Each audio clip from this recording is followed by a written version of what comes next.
There is an example now, right, which we have to do. They have given many metals: zinc, lead, silicon, nickel, aluminum, beryllium.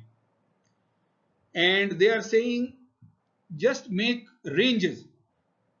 Very high means 70 to 100%, high means 30 to 70%, moderate, medium means 10 to 30%, low means 1 to 10%, and very low means less than 1%. So try to find out in these ranges what will be the solubility if we take any of these two, right? So there will be lots of combination. For example, I mean, if you just start with zinc, then zinc nickel will be 1, zinc lead, zinc aluminum, zinc silicon, zinc beryllium, and so forth, right? So therefore, these are there.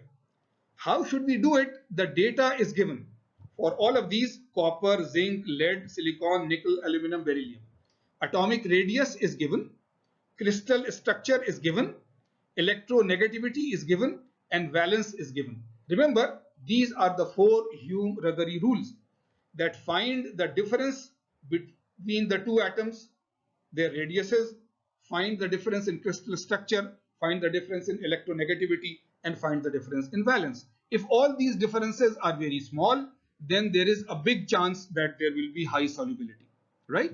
So on the next page, we will start to solve it, but you can do the solution right here. So let us take copper zinc. Let us take copper zinc. What is the difference between in atomic radius? Take your calculator. 0.128, 0.133 difference, 0.005, I think, right? A very small difference, a very small difference in the atomic radius. And then find it as a percentage, right? 0.133 minus 0.128 divided by 0.133. So you will get a percentage. The crystal structure, these two are different. If the radius difference, atomic radius difference, is very low, solubility is good. If the difference in crystal structure is there, then solubility is low, not good. Electronegativity difference 1.8, 1.7, difference of 0.1, which is very low, which is good. So good solubility. Valence same in both of them. So very good chance. So you see, in this atomic radius difference, they are much less than 15%. Electronegativity, there is a very small difference. Valence, there is zero difference. So there is a good chance that they will make good solution. The only thing is that their crystal structure is different. So the very good solubility may reduce by a little. So you can do the same with copper zinc, copper lead, and so on. So let us example. You see, they are taking copper zinc. They do this, right? The difference is 3.9%, 3.9% atomic radius difference. So you see, copper zinc, 3.9% atomic difference, 0.1 electronegativity, but the crystal structures are different, right? Crystals, right? So we say there is a high solubility, not very high, high solubility, and practically they say it is 38%.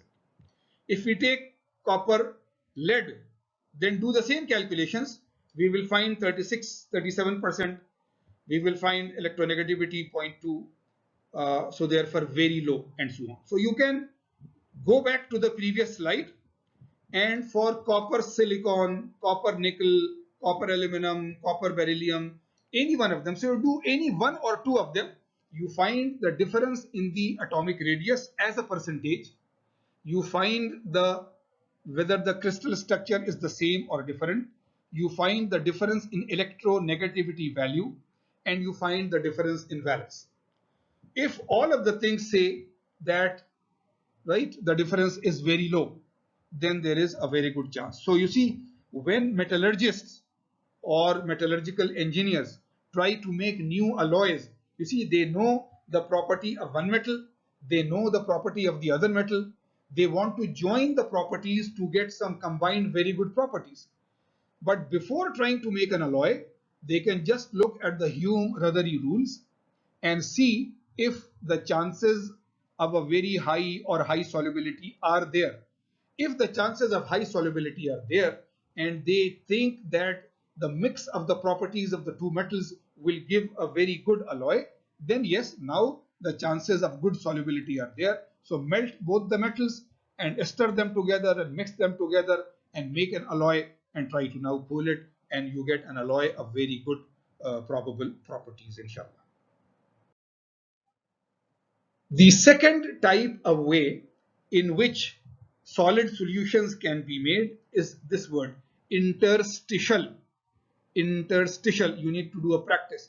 Interstitial. You see, previous one was substitutional. Substitutional.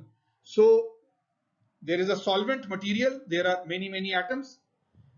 There is a solute material which is roughly of the same size. Its energy is increased, its kinetic energy is more. It comes here inside the solvent and hits one of the solvent atoms, pushes it outside and takes its place. So it is a substitutional material. But instead of that, if now the solute material is a very small diameter compared to the solvent, we will see it in a figure very shortly, but the solute material, the one that we want to dissolve, is a very small diameter compared to the diameter of the solvent. Now in the solvent there are small gaps. So this is small enough to go and fit inside the gap. So when it goes and fits inside the gap, it does not remove any of the solvent atoms. The solute atoms just go and fit in the interstitial gaps. Interstitial gaps. Therefore, it is an interstitial solid solution. Interstitial solid solution. Right? So this is there as an example. As an example, they are talking of gamma iron. Remember, gamma is austenite. So gamma iron, alpha iron is BCC, gamma iron is FCC. So they are taking and gamma iron exists between 900 to roughly 1400. And of course, if it is a steel, then there is carbon and iron, right? So because both of them are not metals, so the substitutional rules are not there, definitely. So the only way it can be is an interstitial solid solution, and the atomic radius of gamma iron is 0.129. The atomic radius of carbon is only 0.075. So this is much smaller, and the atomic radius difference is very big, 42%. Right? So this very small carbon goes inside the gaps in the gamma iron and makes an alloy, which is iron carbon, which is a steel, and which is the gamma phase, and so on. Right? And of course, when we try to fit inside, if this size is smaller than the interstitial gap, it will fit. If it is slightly larger than the interstitial gap, then it will try to distort it a little. So some distortion can also be there. So let us see the diagram. So now this is the schematic diagram of an interstitial solid solution. Right? These large ones are iron, right? Iron has the radius of 0.129 nanometer, and carbon is 0.075, right? So now everywhere there is this gap. Now this carbon goes and tries to sit inside the gap, but the difference in the radii is not enough. This atom is slightly larger than this gap. So what happens? It has to be forced in the gap. When it is forced in the gap, then it is not that these are still round. It is just that we are showing that the lattice constant has enlarged a little, because you see, when I try to force an atom here, then this and this and this and this will be pushed outward a little, right? And then it can fit inside. So if that distortion takes place, if when we push the carbon atoms inside, all the 4 iron atoms are slightly pushed, then the crystal structure remains the same, but the size of the crystal lattice slightly increases. So therefore, we are showing this distortion.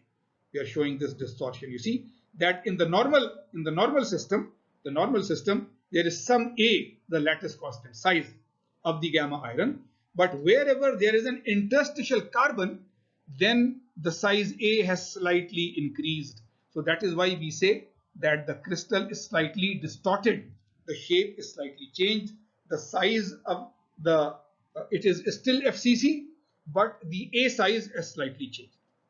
So you see, this is the schematic diagram of an interstitial solid solution, right? This happens when the solute atom is much smaller in diameter compared to the solvent atom, and when the difference in this diameter is much larger than 15%, 30%, 40%, 50%, and so on. Sometimes this this solute atom will be small enough to directly fit inside this gap. Then there will be almost no distortion.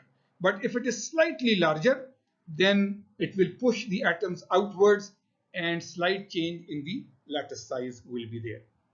Okay. Break time again.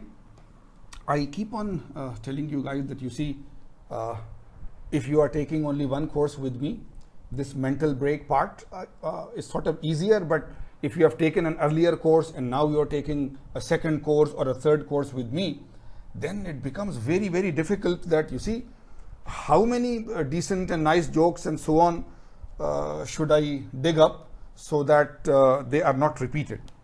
So I was trying to look at things which are more related to the current times. So this very small one, but it was really nice, related exactly to nowadays, right? The COVID-19, the pandemic all over the world,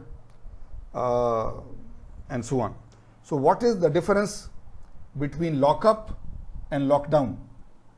What is the difference between lockup and lockdown? In lockup, police can do bad things to you when you are inside. And in lockdown, police can do bad things to you when you are outside. Right? So just think on it. Brilliant definition of lockup and lockdown.